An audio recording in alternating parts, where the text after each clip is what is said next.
Vous avez bien entendu les déclarations qui sortent de Téhéran cette semaine? Le régime iranien menace ouvertement de réduire en cendres toutes les bases militaires américaines au Moyen-Orient si Washington ose lancer une frappe contre l'Iran. Pas une simple menace diplomatique vague, non, une promesse explicite de destruction totale de toutes les installations américaines dans la région et potentiellement même de frapper le territoire américain lui-même.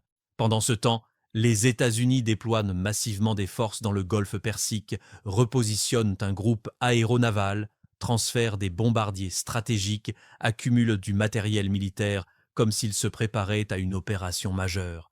Nous sommes au bord d'un conflit qui pourrait embraser tout le Moyen-Orient et entraîner des conséquences catastrophiques pour l'économie mondiale. Mais laissez-moi d'abord vous expliquer ce qui se passe vraiment en Iran en ce moment même, parce que ce que vous voyez dans les médias occidentaux ne représente qu'une fraction infinitésimale de l'horreur que vivent les Iraniens depuis maintenant plus d'un mois.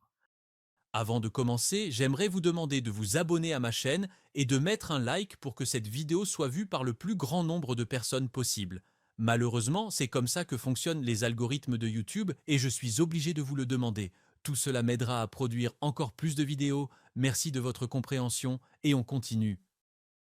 Depuis le 28 décembre dernier, l'Iran est en feu révolutionnaire. Des manifestations massives ont éclaté dans plus de 100 villes à travers tout le pays, déclenchées initialement par l'effondrement économique et l'inflation galopante, mais rapidement transformées en appels explicites au renversement du régime des ayatollahs. Le peuple iranien scande ouvertement « Mort à Khamenei » dans les rues, brûle des portraits du guide suprême, attaque des bâtiments gouvernementaux. C'est un soulèvement populaire d'une ampleur que l'Iran n'avait pas connue depuis la révolution de 1979.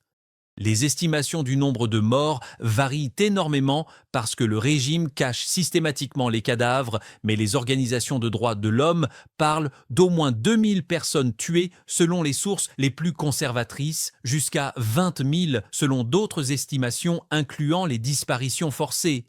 Vous avez bien entendu 20 000 personnes potentiellement massacrées en un mois. Les forces de sécurité tirent à balles réelles sur des manifestants non armés, utilisent des fusils de chasse chargés de grenailles métalliques pour maximiser les blessures, battent à mort des prisonniers dans les centres de détention.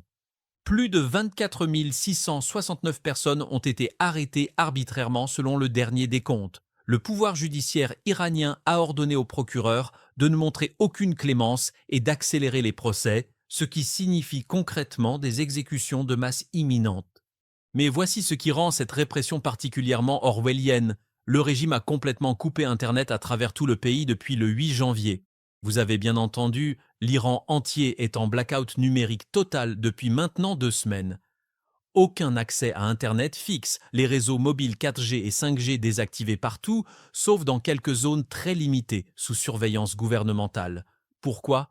Pour empêcher les Iraniens de documenter les massacres, de coordonner les manifestations, de communiquer avec le monde extérieur. Le régime a tiré les leçons des soulèvements précédents où les vidéos de brutalité policière partagées sur les réseaux sociaux avaient généré une indignation internationale. Cette fois, ils ont décidé de plonger le pays dans le silence numérique complet pendant qu'ils massacrent leur propre population. Mais les Iraniens ont trouvé une parade, Starlink.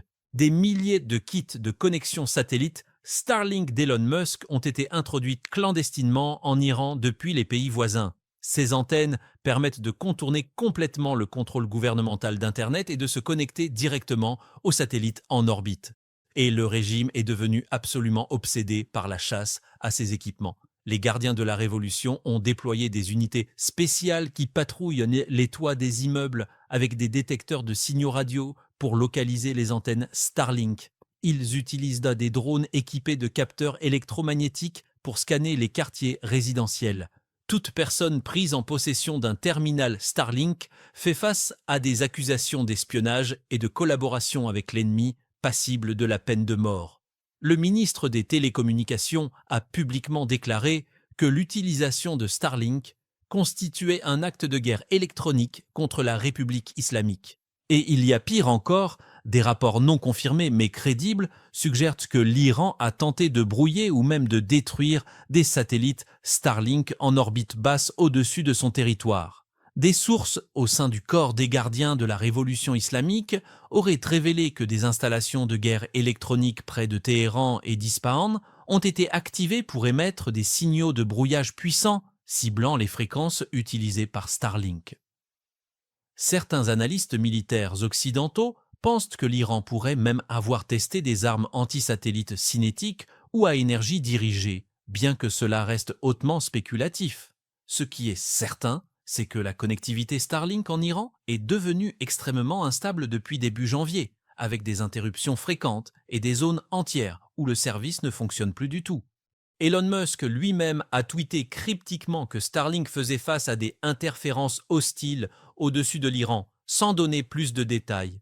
Tout cela peint le tableau d'un régime absolument désespéré, prêt à tout pour maintenir son contrôle informationnel pendant qu'il noie la révolution dans le sang. Mais pendant que cette catastrophe humanitaire se déroule à l'intérieur de l'Iran, le régime joue également une partie de poker géopolitique extrêmement dangereuse avec les États-Unis. Les tensions ont explosé après que Trump a déclaré publiquement le 15 janvier qu'il envisageait sérieusement des frappes militaires contre les installations nucléaires iraniennes pour empêcher Téhéran de développer une arme atomique.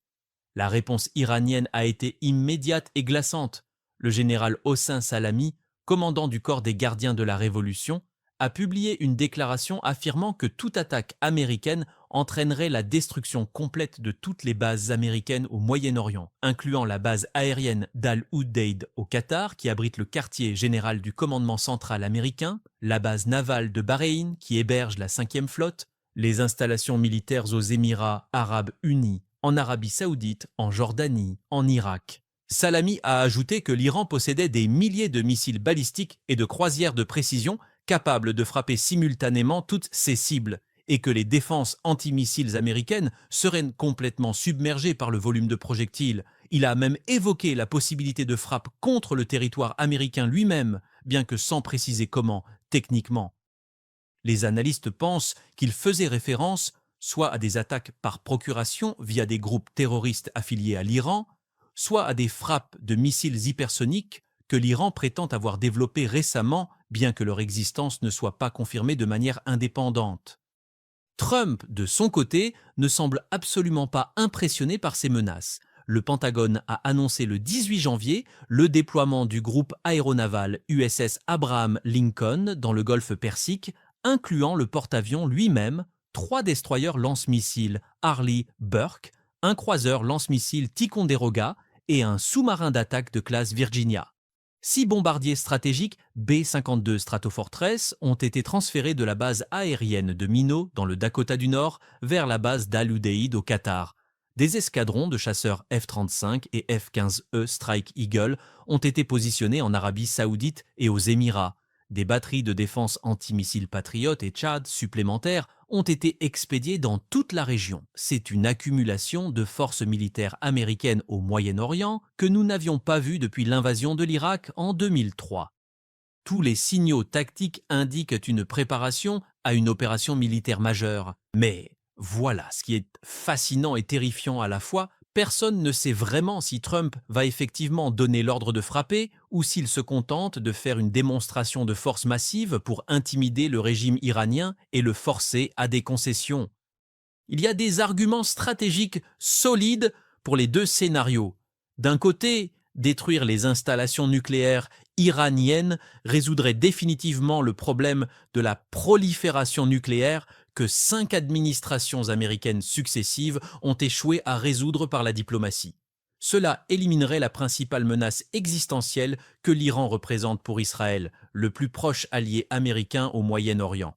Cela affaiblirait considérablement le régime à un moment où il est déjà vulnérable à cause du soulèvement populaire interne. Et cela enverrait un signal puissant à la Chine et à la Russie que les États-Unis sont prêts à utiliser la force militaire pour faire respecter leurs lignes rouges.